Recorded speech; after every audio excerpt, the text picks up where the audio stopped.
हाँ, समष्टि अर्थशास्त्र, जिसको हम व्यापक अर्थशास्त्र भी कहते हैं, मैक्रो इकोनॉमिक्स, ठीक है।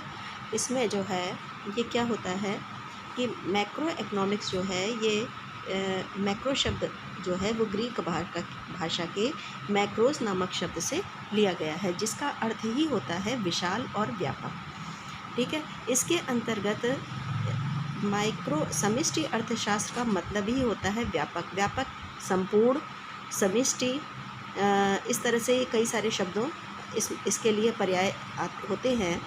तो इसका जो इसके अंतर्गत क्या होता है कि विशाल समूह के अध्ययन किया जाता है। कौन कौन से? उदाहरण के द्वारा समझते हैं। कुल रोजगार, कुल आय, कुल उत्पादन, कुल विनियोग, कुल बचत, कुल उपभोग, कुल पूर्ति, कुल मांग और सामान्य कीमत इत्यादि, इसका अध्ययन किया जाता है। इसके बाद आती है अर्थशास्त्र की डेफिनेशंस, परिभाषाएं जिसको कहते हैं।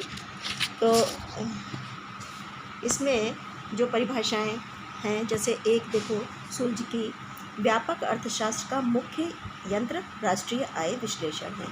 इन्होंने यही कहा है कि ये जो व्यापक अर्थशास्त्र है, समष्टि अर्थशास्त्र है, ये राष्ट्रीय आय का विश्लेषण है। इसी तरह से परिभाषाएं सबकी अर्थशास्त्रियों की अलग अलग हैं, ठीक है। जे.एम. कीन्स की पुस्तक जो थी उसमें इसके बारे में डिटेल में लिखा है। अब आती हैं इसकी विशेषताएं। विशेषताएं क्या हैं कि समष्टि इकाइयों का ये अध्ययन करता है, जैसे राष्ट्रीय आय, कुल उत्पादन, कुल रोजगार, कीमत। फिर है संपूर्ण अर्थव्यवस्था से संबंधित होता है। इसमें कोई ऐसा नहीं है कि पर्टिकुलर हम उत्पादन का अध्ययन कर लेंगे, उपभोग का अध्ययन कर लेंगे, ऐसा नहीं है, बल्कि ये समष्टि संपूर्ण अर्थव्यवस्था का अध्ययन करता है। समष्ट आर्थिक चरों के बारे में बताता है, जैसे राष्ट्रीय बचत है, विनियोग है, सकल राष्ट्रीय उत्पादन है, राष्ट्रीय आय है, कुल रोजगार है, समग्र मांग है। समग्र माने भी संपूर्ण होता है, ठीक है, समग्र पूर्ति है। तो इस तरह से ये समस्त आर्थिक चरों का अध्ययन करता है। फिर है समष्टि उपकरण। समष्टि उपकरण, अब कौन कौन से उपकरण हैं? जैसे राजकोषीय नीति, जिसको मौद्रिक नीति, ये अभी आगे तुम लोग इसकी डिटेल में पढ़ोगे। और तीसरी है आय नीति, इसके बारे में भी इसमें अध्ययन किया जाता है। ये इसकी विशेषताएं हैं। देखो तुम लोग विशेषताओं में एक चीज़ देखो कि समष्टि, संपूर्ण, समष्टि, यानी हम यहाँ पर जो भी विशेषता की बात कर रहे हैं वो संपूर्णता को लिए हुए, व्यापकता को लिए हुए बात कर रहे हैं। अब आता है समष्टि अर्थशास्त्र का क्षेत्र क्या है। इसके 5 भाग हैं। आय और रोजगार का सिद्धांत, जिसमें हम उपभोग फलन का सिद्धांत और विनियोग फलन का सिद्धांत भी पढ़ते हैं।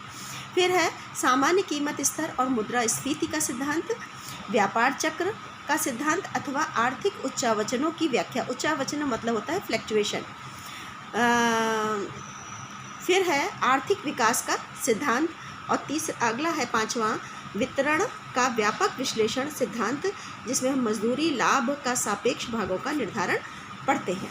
अब इसको जरा सा थोड़ा सा डिटेल में पढ़ लेते हैं। इसमें क्या है? पहला है आय और रोजगार का सिद्धांत। इसमें समष्टि अर्थशास्त्र में राष्ट्रीय आय और विभिन्न अवधारणाओं और उसकी माप का अध्ययन किया जाता है, जैसे प्रभावपूर्ण मांग कौन सी है, कुल पूर्ति क्या है, कुल उपभोग क्या है, कुल निवेश, कुल बचत इत्यादि इनके बारे में करते हैं, और जिसमें रोजगार और बेरोजगारी की भी समस्या का अध्ययन किया जाता है। अगला है सामान्य कीमत स्तर, मुद्रास्फीति का सिद्धांत। अब इसमें जो है मुद्रास्फीति जो होती है, कीमत बढ़ती है, कीमत घटती है, इसी को एक तरह से कहते हैं। आगे इसको डिटेल में हम बताएंगे। व्यापार चक्र के सिद्धांत। व्यापार चक्र किसको कहते हैं? कभी तेजी आ जाती है, कभी मंदी आ जाती है। तुम लोग देखते हो शेयर बाज़ार में कभी ऊपर चढ़ गया, कभी नीचे हो गया। तो इस तरह से जो इस सारी चीज़ों का जो अध्ययन होता है, इसको हम व्यापार चक्र या ट्रेड साइकिल कहते हैं। फिर है आर्थिक विकास का सिद्धांत। आर्थिक विकास का सिद्धांत जो है पूरे संपूर्ण अर्थव्यवस्था का जो अध्ययन करते हैं।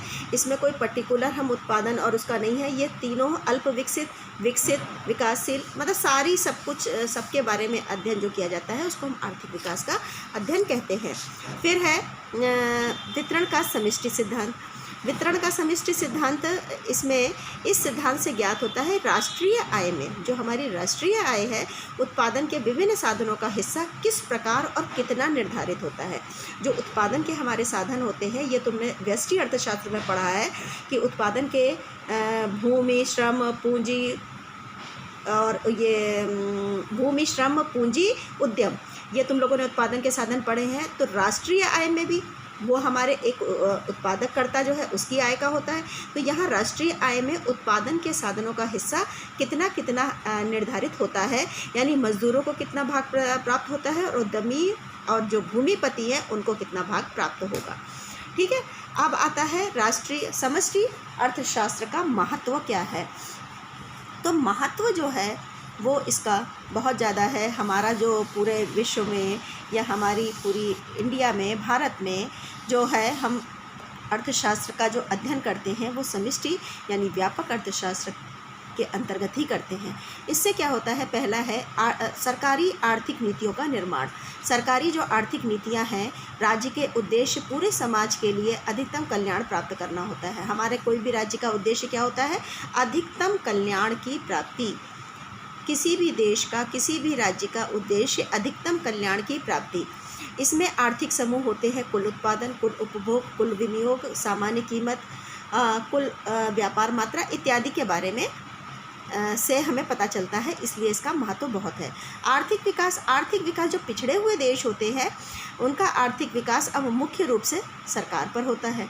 जो हमारे बहुत निम्न होते हैं, जैसे इसी समय कोरोना काल में जो हमारे निम्न वर्ग थे, तो गवर्नमेंट को ने देखा कि इतनी परेशानी हो रही है तो उन्होंने 6 महीने मुफ्त राशन दिया।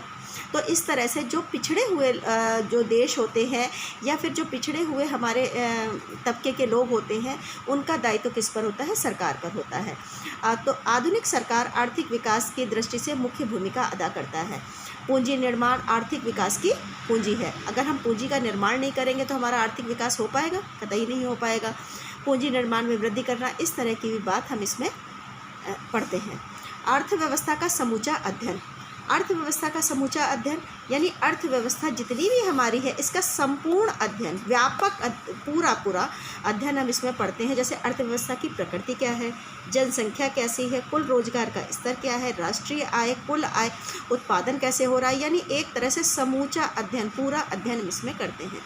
फिर है सूक्ष्म अर्थशास्त्र के अध्ययन में सहायक। सूक्ष्म अर्थशास्त्र जो विशिष्ट समस्याओं पर आधारित होती है। उदाहरण के लिए पढ़ते हैं कि किसी फर्म के उत्पादन, कोई भी फर्म है उसका उत्पादन, रोजगार और कीमत संबंधी समस्याओं का निर्धारण जो है वो कुल उत्पादन, कुल रोजगार, सामान्य कीमत के स्तर पर निर्भर करता है। कोई भी फर्म का उत्पादन जो होता है वो किस बात पर निर्भर करता है कि उस वहाँ का रोज़गार कैसा है, वहाँ की कीमत क्या है, उसकी कीमत का स्तर क्या है, इस पर वो निर्भर करता है। एक जो फर्म होती है उसके श्रमिक की मजदूरी दर सामूहिक रूप से अन्य फर्मों में दी जाने वाली मजदूरी दर से ही निर्धारित होती है। ये नहीं कि एक जगह हमने अगर 10 रुपये दिए हैं तो दूसरी जगह 100 रुपये मिल रहे हैं, ये एक मजदूरी दर निर्धारित होती है। अतः सूक्ष्म अर्थशास्त्र से संबंधित समस्याएं भी व्यापक स्तर पर अर्थशास्त्र पर निर्भर करती है। ठीक है। अंतर्राष्ट्रीय तुलना यानी इंटरनेशनल, जो इंटरनेशनल लेवल पर हम जो देखते हैं, अंतर्राष्ट्रीय स्तर पर विभिन्न देशों के मध्य, जो दूसरे देश हैं उनके मध्य भी तुलना की जाती है। समष्टि अर्थशास्त्र आर्थिक विश्लेषण द्वारा ही उपलब्ध होती है। जैसे किसी भी दो देशों के बीच उसकी तुलना राष्ट्रीय आय, क्या हम किस किस चीज़ से तुलना करते हैं कि उनकी राष्ट्रीय आय कैसी, उपभोग क्या है, बचत का अध्ययन क्या है, आर्थिक विकास के विषय में महत्वपूर्ण निष्कर्ष तभी हम निकाल पाते हैं। ठीक है।